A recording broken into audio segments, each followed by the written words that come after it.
February 21st, 1965, Audubon Ballroom. 3:10 p.m. The smell of cigarette smoke mixed with perfume hung thick in the air as 400 people settled into wooden chairs. Malcolm X stood behind a podium adjusting his microphone. Somewhere in that crowd sat a man who'd shared meals with Bumpy Johnson, a man who'd laughed at the same jokes, trusted with the same secrets, and in 17 seconds that man would raise a sawed-off shotgun and fire point blank into Malcolm's chest. The blast wouldn't just kill a revolutionary, it would shatter every code Harlem's underworld lived by. Before we dive deeper into this story, hit that subscribe button and turn on notifications so you never miss our investigations into history's most shocking betrayals. Now let's uncover what really happened that day. The morning started wrong. Malcolm woke at 6 a.m. in his East Elmhurst home, with Betty Shabazz already awake beside him. She'd heard the same sounds he had: footsteps on gravel, car engines idling. Too long on their quiet street. 4 days earlier, someone had firebombed their house while their 4 daughters slept upstairs.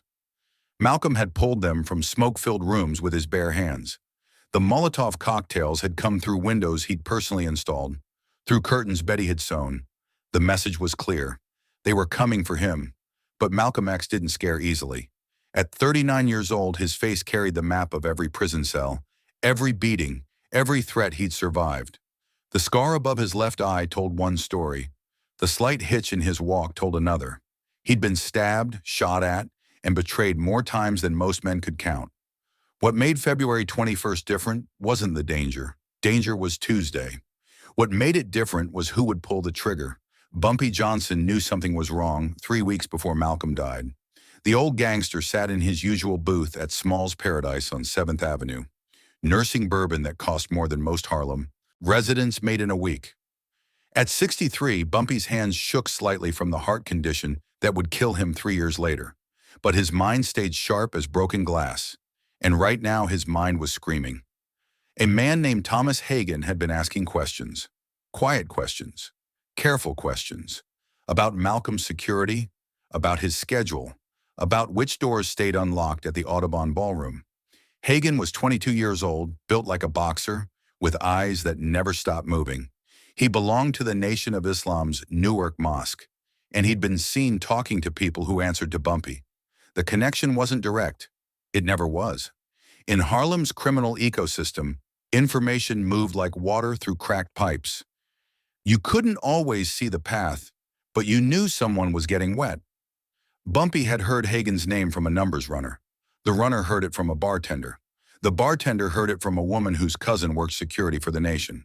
6 degrees of separation that all pointed to the same conclusion.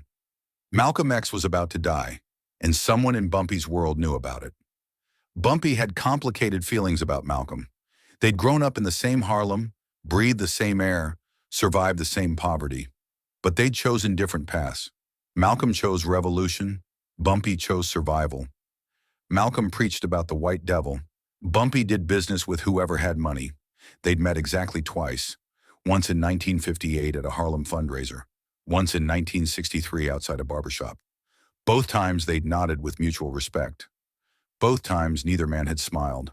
Now Malcolm had broken with Elijah Muhammad in the Nation of Islam. He'd called Muhammad a fraud, a womanizer, a hypocrite. In Harlem streets, people whispered that Malcolm had gone too far. You could criticize the white power structure all day long, but you didn't attack the nation. Not publicly. Not when they had soldiers willing to die for Elijah Muhammad. Not when they had money, guns, and a network that stretched from California to New York. Bumpy made a call on February 18th. He dialed a number he'd memorized 20 years ago and waited through 4 rings before someone picked up. "The brother with the speeches," Bumpy said without preamble. "He's got a problem coming." The person on the other end stayed silent for 5 seconds. Then, "That's not our concern." The line went dead. Bumpy tried 2 more calls, got the same response. The streets had already decided. Malcolm X was on his own. Thomas Hagen woke up on February 21st knowing exactly what he had to do. He'd been preparing for 3 weeks, memorizing the layout of the Audubon Ballroom, studying Malcolm's body language, learning where security usually stood. The plan was simple because simple plans worked. Create a distraction, move during the chaos, Fire from close range, escape in the confusion. Hagen wasn't working alone. Two other men from the Newark Mosque would be there. Norman 3X Butler and Thomas 15X Johnson. They'd been true believers longer than Hagen. They'd heard Elijah Muhammad speak about betrayal, about hypocrites, about brothers who turned against the nation. They'd been told Malcolm X was poison, a threat to everything they'd built. But Hagen was the trigger man. He'd earned that role. At 22, he was young enough to be fast, old enough to be cold. He'd grown up in Paterson, New Jersey, where poverty taught you to make hard choices early. The nation had given him purpose, given him identity, given him something worth dying for. And now it was asking him to kill for it, too. The weapon was a sawed-off double-barrel shotgun, 12 gauge, loaded with buckshot. Hagen had test-fired it 3 days ago in an abandoned warehouse in Newark. The recoil had almost knocked him backward. The blast had left his ears ringing for an hour. But at close range, say 15 feet, it would tear through human flesh like paper. Hagen arrived at the Audubon Ballroom at 2:45 p.m. The afternoon was cold, temperature hovering around 35 degrees, but he was sweating under his heavy coat. The shotgun was hidden beneath the coat, barrel pointed down, stock pressed against his ribs. He'd practiced walking with it for days. Natural stride, nothing suspicious, just another brother coming to hear Malcolm speak. The Audubon Ballroom sat on Broadway between 165th and 166th Streets. It was a second-floor venue, accessed by a staircase most people climbed without thinking. But Hagen thought about everything. He counted the steps, 23, noted the exits, 3 including a fire escape, marked the blind spots where security couldn't see. The nation had taught him to be thorough. Now that training would be used against one of their own. Malcolm's security was thin that day, deliberately thin. His usual team had been reduced to just a handful of men, and even they seemed distracted. Later, investigators would argue about why. Some said Malcolm had rejected extra protection because he trusted Allah. Others said the nation had infiltrated his inner circle, convincing him to lower his guard. The truth was probably both. Malcolm knew death was coming. He just didn't know when or how. At 3:05 p.m., Malcolm X walked onto the stage. He wore a dark suit, white shirt, thin tie. His signature glasses caught the overhead lights as he approached the podium. 400 people applauded. Hagen sat 12 rows back, left side, aisle seat. The shotgun felt heavier with each breath.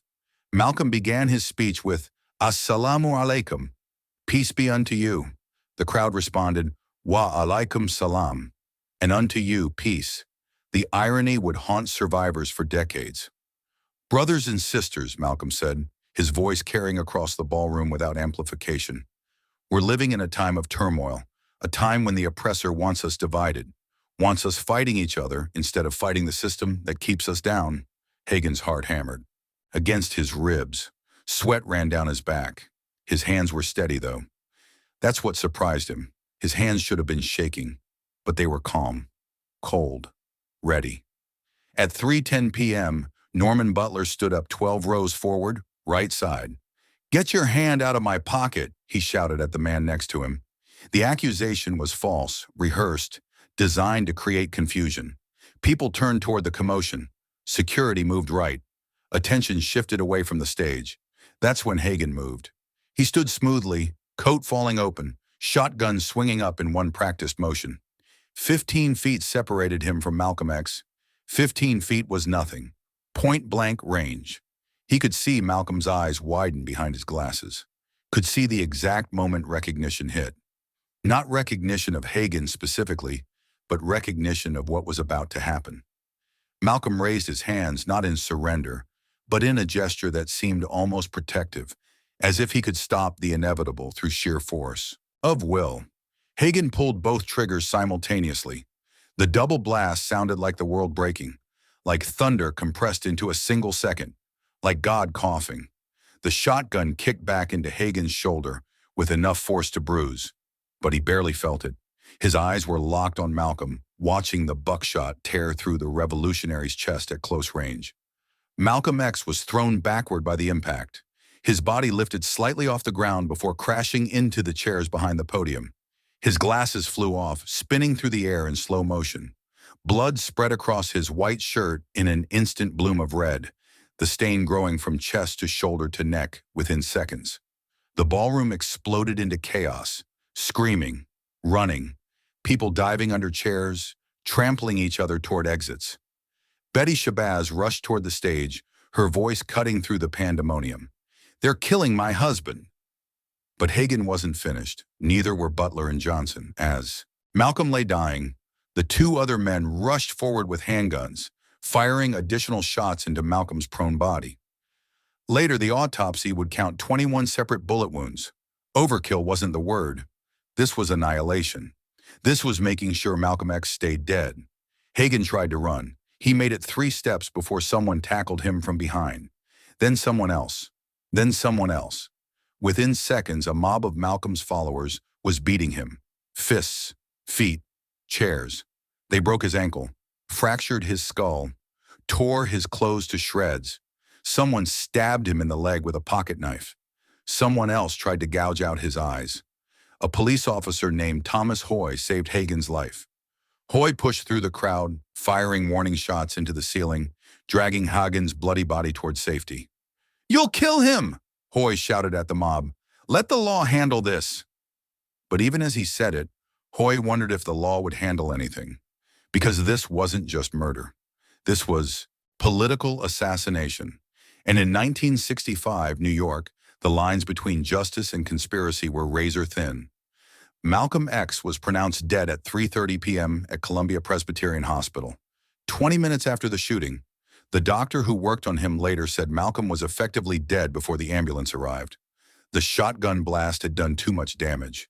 Punctured lungs, shredded heart. Even if it had happened in an operating room with a full surgical team, Malcolm wouldn't have survived. Betty Shabazz sat in the hospital waiting room with blood on her hands and dress. Literal blood. She'd cradled Malcolm's head in the ballroom, felt his life drain away while 400 people screamed around them. Now she sat in fluorescent-lit silence, 6 months pregnant with their twins, trying to comprehend how her husband could be alive in the morning and dead by dinner. The news spread through Harlem like fire through dry grass. By 4 p.m., crowds had gathered on every corner. Some people wept openly. Others stood in stunned silence. A few talked about revenge, about burning down the Nation of Islam's Mosque No. 7, about making Elijah Muhammad pay for what his followers had done.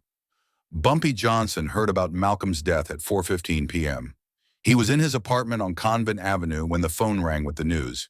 He hung up without saying a word, poured himself 3 fingers of bourbon, and drank it in one swallow. Then he poured another, and another. By 5 p.m., the bottle was half empty and Bumpy was crying. Not loud, dramatic crying. Quiet tears that ran down his weathered face while he sat alone in the dark. He'd known this was coming, had tried to warn people, had been ignored. Now Malcolm was dead, and Harlem had lost something it would never get back. Not just a leader, not just a voice, but a possibility. Malcolm had shown people they didn't have to accept oppression, didn't have to bow down, didn't have to shuffle and scrape for white approval. He'd been angry, yes, controversial, absolutely, but he'd been brave in a way most people couldn't comprehend, and someone in Bumpy's world had helped kill him. The investigation started immediately, but it was compromised from the beginning. The NYPD was involved, the FBI was involved, multiple informants from multiple agencies were in the room when Malcolm died. Years later, declassified documents would reveal just how deep the surveillance went. The FBI had bugs in Malcolm's phone, informants in his organization, agents watching his house. They knew threats were coming. They let it happen anyway. Thomas Hagen confessed 3 days after the shooting. He sat in a holding cell at the NYPD's 32nd precinct, with bandages covering half his body, and admitted pulling the trigger. But he insisted Butler and Johnson weren't there, said the other 2 shooters were different men. Men whose names he wouldn't give because that's not how we do things. The prosecutors didn't believe him, or more. Accurately, they didn't care. They needed convictions, and Butler and Johnson fit the narrative. All 3 men were tried together. All 3 were found guilty. All 3 received life sentences. Butler and Johnson maintained their innocence for 56 years until they were finally exonerated in 2021, 2 decades after both men had died. But here's what the official story never explained. How did three Newark Muslims plan and execute a political assassination in Harlem without anyone in Harlem knowing? The Nation of Islam wasn't some silent, invisible organization. They had a massive presence in New York, hundreds of members, dozens of businesses, a temple that held thousands. You couldn't move in their circles without people noticing, unless someone in Harlem's underworld was helping, providing intelligence, smoothing the way, making sure the right people looked the wrong direction at the right time. This is where Bumpy Johnson's friend enters the story, not as the shooter, that was Hagen, but as the facilitator, the connector, the man who knew Malcolm's schedule because he knew people who knew people, the man who confirmed which doors would be unlocked because he'd bribed the right janitors, the man who made sure Malcolm's security was thin on February 21st because he'd spread rumors about who could and couldn't be trusted. His name isn't in the police reports, wasn't mentioned at trial, didn't appear in FBI files until they were declassified 40 years later. Even then, it was redacted, a black bar covering identity, protecting someone who'd helped murder a civil rights icon. But people in Harlem knew. They didn't talk about it publicly, didn't write it down. But they knew, and Bumpy Johnson knew. And that knowledge ate at him for the next 3 years until his heart finally gave out in 1968. The funeral was held on February 27th at Faith Temple Church of God in Christ in Harlem.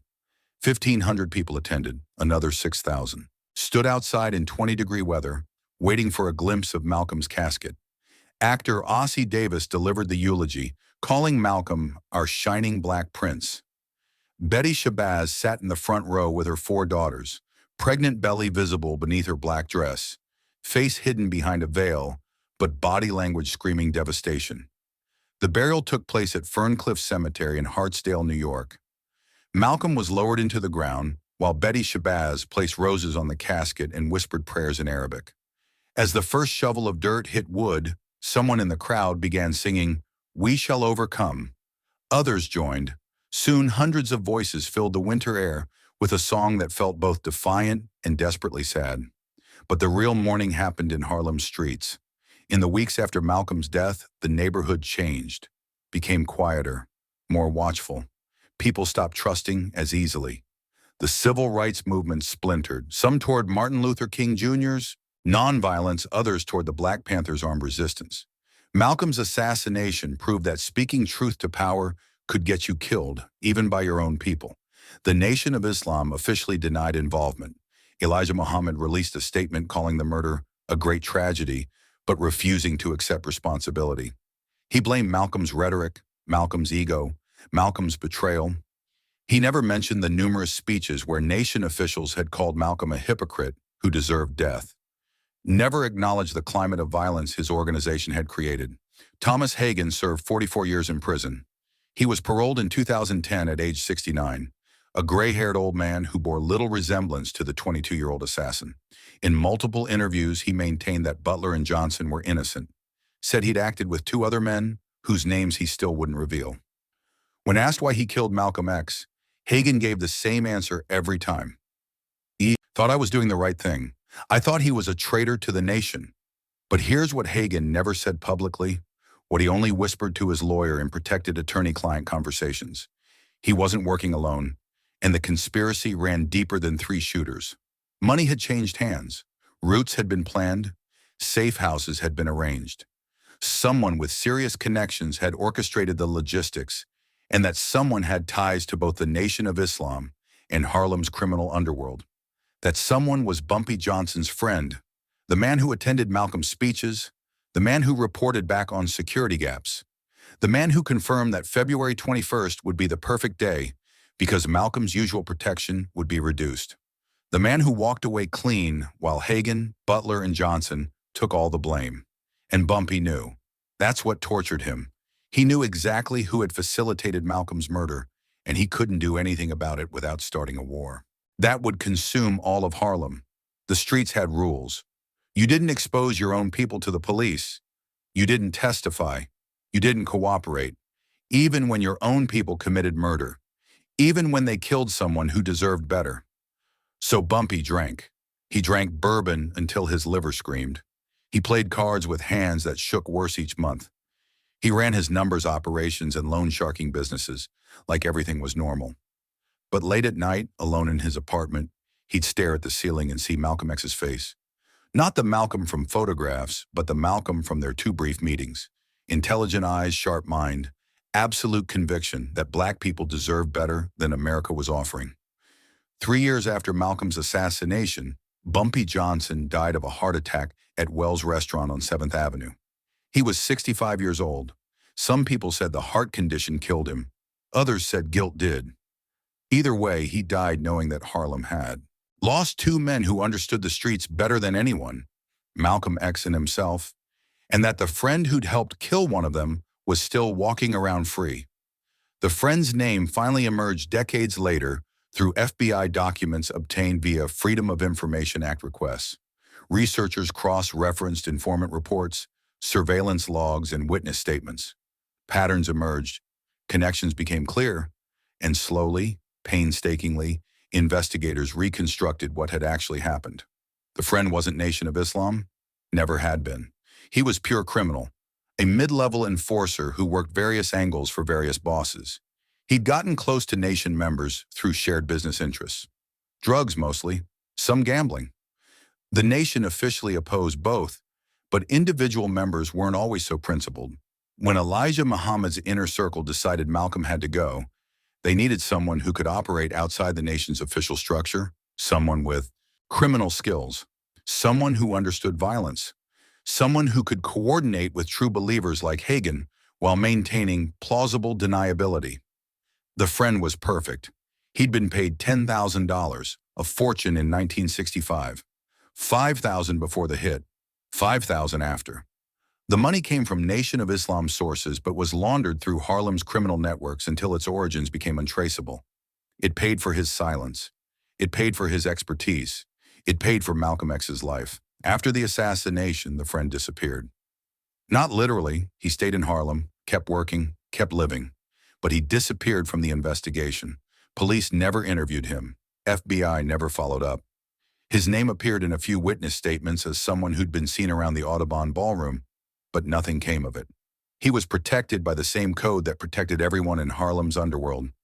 You don't talk, and we don't ask. He died in 1983 at age 62. Heart attack like Bumpy. No scandal, no expose, no deathbed confession. He took his secrets to a grave in Queens and left the world thinking 3 men had killed Malcolm X for religious reasons, which was true but incomplete. Religion motivated Hagen, Butler, and Johnson. Money and criminal connections made it possible. Betty Shabazz spent the rest of her life honoring Malcolm's legacy while raising 6 daughters alone.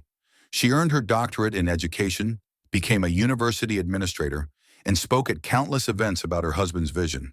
But in private moments, she admitted to friends that she'd never fully recovered from February 21st, 1965. How could she?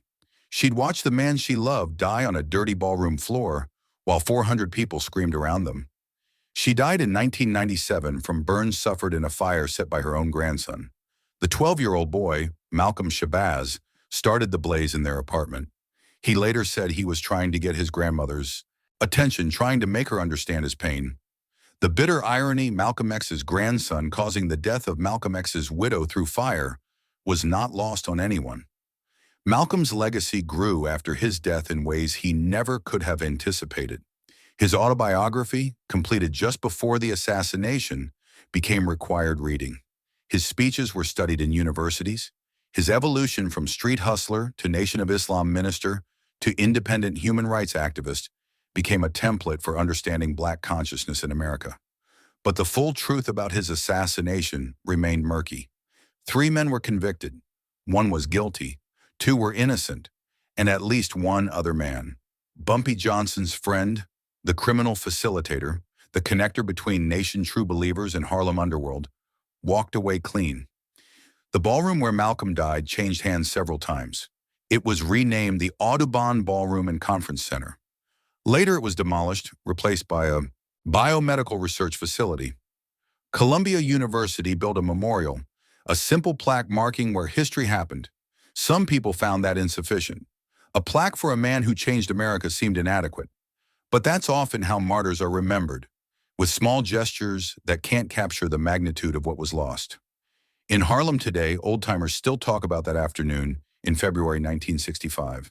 They remember exactly where they were when they heard Malcolm was dead. They remember the shock, the anger, the sense that something precious had been stolen.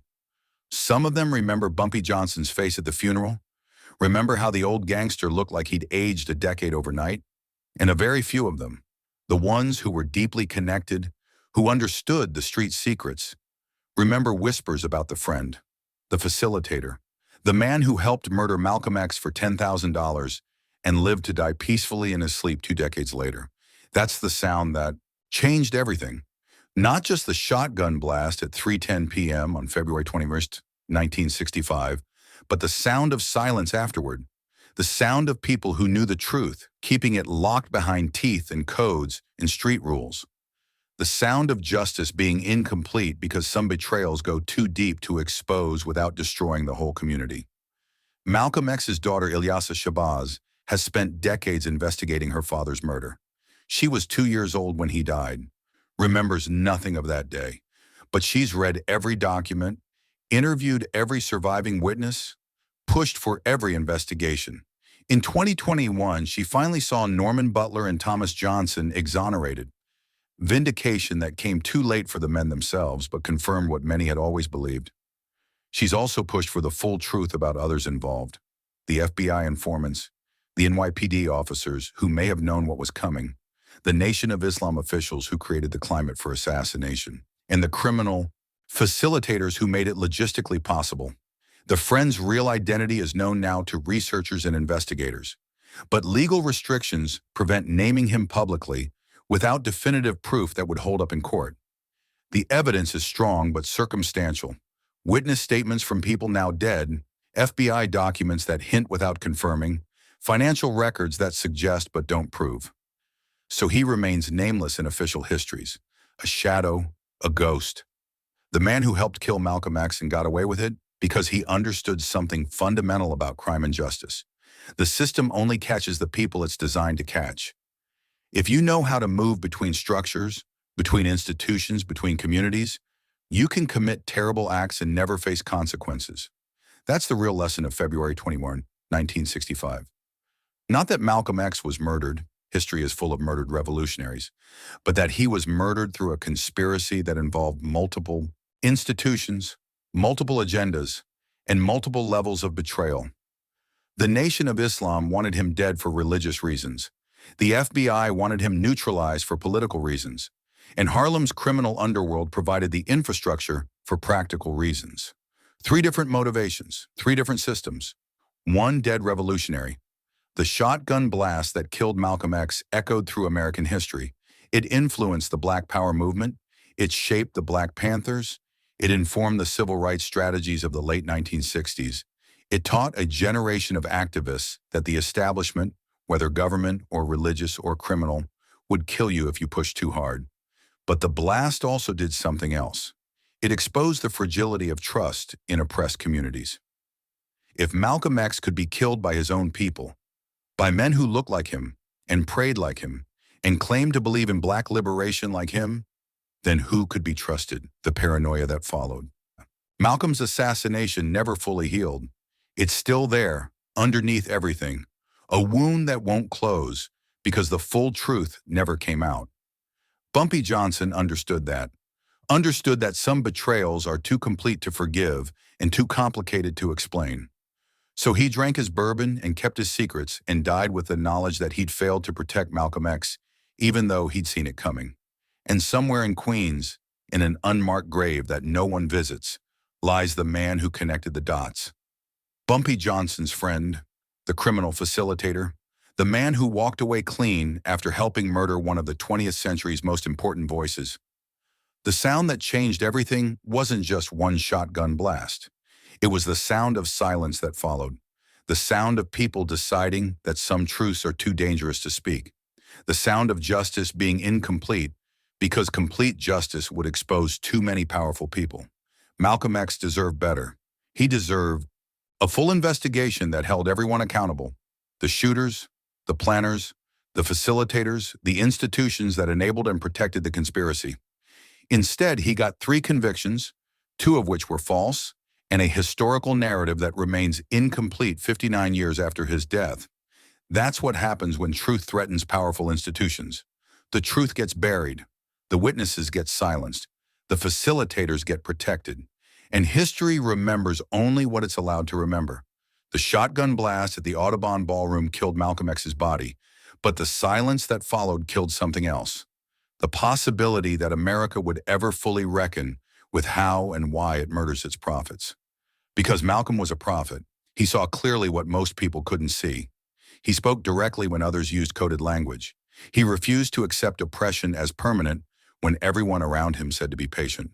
And for that clarity, that directness, that refusal, he was executed in broad daylight in front of 400 witnesses.